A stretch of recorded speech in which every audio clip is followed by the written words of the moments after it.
साल था 1917। चंपारण में हुई एक घटना को इतिहास में अक्सर एक छोटा सा अध्याय मानकर छोड़ दिया जाता है। लेकिन जब 1942 में लेखक लुई फिशर ने गांधी जी से पूछा कि उन्होंने पहली बार अंग्रेजों को भारत छोड़ने के लिए कहने का फैसला कब किया था, तो जानते हैं गांधी जी ने क्या कहा? उन्होंने कहा, ये 1917 में हुआ।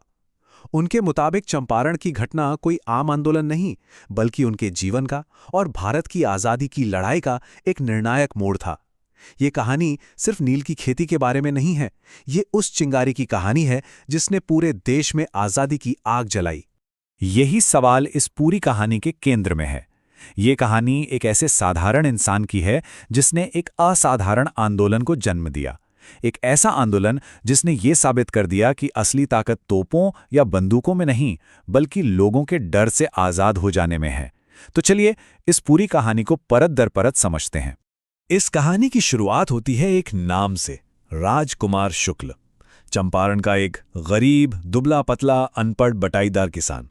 लेकिन उसकी एक खासियत थी, वो जिद्दी था, अपने इरादों का बेहद पक्का। वो उस शोषण से भरी व्यवस्था का चेहरा था जिसके खिलाफ बोलने की हिम्मत कोई नहीं कर पा रहा था। दिसंबर 1916, राजकुमार शुक्ल लखनऊ में कांग्रेस के अधिवेशन में पहुंचते हैं और गांधी जी को चंपारण के किसानों की तकलीफ बताते हैं। गांधी जी के पास दूसरे कई काम थे, उन्होंने टाल दिया। लेकिन शुक्ल ने हार नहीं मानी। जहां जहां गांधी जी गए, शुक्ल एक साए की तरह उनके पीछे पीछे पहुंच गए, महीनों तक। गांधी जी कानपुर गए, वो वहां पहुंच गए। गांधी जी अपने आश्रम लौटे, वो वहां भी पहुंच गए। आखिरकार गांधी जी उनकी इस जिद और लगन से इतने प्रभावित हुए कि उन्हें कहना पड़ा, मैं इस तारीख को कलकत्ता में रहूंगा, वहीं आकर मुझसे मिलना। शुक्ल ने महीनों इंतजार किया और सही वक्त पर कलकत्ता पहुंचकर गांधी जी को अपने साथ चंपारण ले जाने में कामयाब रहे। बिहार पहुंचकर गांधी जी ने सीधे सीधे कोई आंदोलन शुरू नहीं किया। उनका तरीका बहुत अलग था, बहुत व्यवस्थित। चंपारण जाने से पहले वो मुजफ्फरपुर में रुकें ताकि पूरी स्थिति को ठीक से समझ सकें। उनका मानना था कि किसी भी लड़ाई को लड़ने से पहले उसके तथ्यों को, उसकी सच्चाई को जानना बेहद जरूरी है। मुजफ्फरपुर में उन्हें वकीलों से पता चला कि वो किसानों के केस तो लड़ रहे हैं, लेकिन उनसे बहुत भारी फीस भी वसूल रहे हैं। ये सुनकर गांधी जी ने उन वकीलों को डांटा।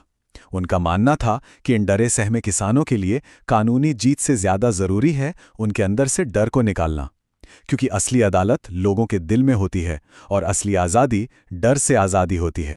तो आखिर ये समस्या थी क्या, जिसके लिए इतना संघर्ष हो रहा था? ये थी तिनकठिया प्रणाली। चंपारण की ज्यादातर उपजाऊ जमीन अंग्रेज जमींदारों की थी और भारतीय किसान उस पर बटाईदार थे। एक लंबे अनुबंध के तहत हर किसान को अपनी जमीन के 3/20वें हिस्से पर, यानी करीब 15% हिस्से पर नील की खेती करनी पड़ती थी और पूरी की पूरी फसल जमींदार को किराए के तौर पर देनी पड़ती थी। ये एक बेहद शोषक व्यवस्था थी। इस व्यवस्था का असली और क्रूर चेहरा तब सामने आया जब जर्मनी में सिंथेटिक नील का आविष्कार हो गया। अब अंग्रेज जमींदारों को भारत के नील की जरूरत नहीं रही, तो उन्होंने किसानों को इस 15% वाली शर्त से आजाद करने का ऑफर दिया, लेकिन बदले में भारी मुआवजे की मांग की। जो किसान अनपढ़ थे उनसे जबरदस्ती कागजों पर अंगूठा लगवा लिया गया और जिन्होंने मना किया उन पर अत्याचार किए गए। इसी अन्याय के खिलाफ लड़ने के लिए राजकुमार शुक्ल गांधी जी के पास पहुंचे थे। सारी जानकारी इकट्ठा करने के बाद गांधी जी चंपारण की राजधानी मोतीहारी पहुंचे और बस यहीं से ब्रिटिश सत्ता के साथ उनका सीधा टकराव शुरू हो गया। गांधी जी एक हाथी पर बैठकर पास के गांव जा रहे थे, जहां एक किसान के साथ दुर्व्यवहार की खबर मिली थी। रास्ते में ही पुलिस सुपरिंटेंडेंट के एक दूत ने उन्हें रोका और एक सरकारी नोटिस थमा दिया। नोटिस में साफ साफ लिखा था, तुरंत चंपारण छोड़कर चले जाएं। गांधी जी ने इस नोटिस पर दस्तखत किए और उस पर लिख दिया कि वे इस आदेश का पालन नहीं करेंगे। ये एक ऐतिहासिक क्षण था। बिना किसी हिंसा, बिना किसी नारेबाजी के सिर्फ एक अन्यायपूर्ण आदेश को शांति से मानने से इनकार करना, ये आधुनिक भारत में सविनय अवज्ञा यानी सिविल डिसओबीडियंस का पहला बिगुल था। अगली सुबह जब गांधी जी को अदालत में पेश होना था, तो मोतीहारी का नजारा कुछ और ही था। हजारों हजार किसान अदालत के बाहर जमा हो गए। वो नारे नहीं लगा रहे थे, वो हंगामा नहीं कर रहे थे, वो बस चुपचाप खड़े थे। ये उनकी तरफ से ब्रिटिश हुकूमत के लिए एक सीधा संदेश था। ये उन किसानों के डर के टूटने की शुरुआत थी। सरकार घबरा गई। अदालत के अंदर गांधी जी ने एक बेहद शक्तिशाली बयान पढ़ा।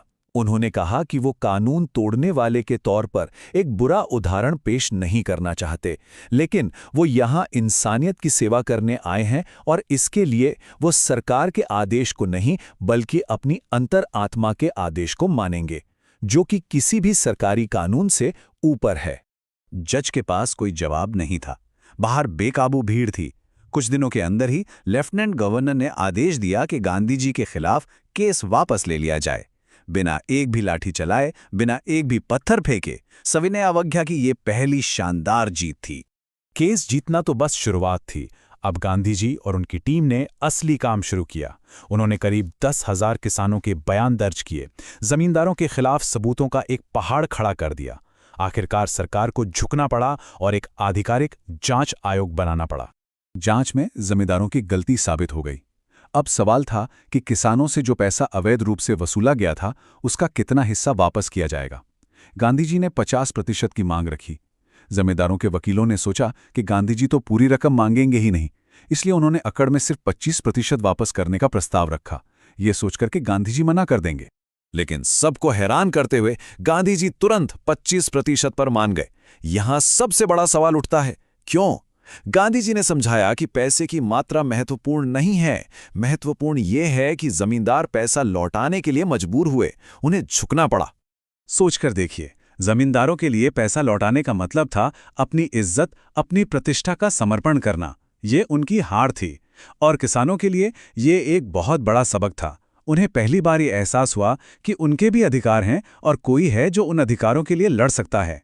ये जीत पैसों से कहीं ज्यादा बड़ी एक मनोवैज्ञानिक जीत थी। गांधी जी का काम यहीं खत्म नहीं हुआ। वो जानते थे कि चंपारण की समस्या सिर्फ आर्थिक या राजनीतिक नहीं है। असली आज़ादी के लिए लोगों का सामाजिक और नैतिक रूप से भी मजबूत होना बहुत जरूरी था। उन्होंने गांव में प्राइमरी स्कूल खुलवाए। उनकी पत्नी कस्तूरबा ने महिलाओं को साफ सफाई और स्वच्छता के बारे में सिखाया। एक डॉक्टर ने 6 महीने तक मुफ्त में अपनी सेवाएं दी।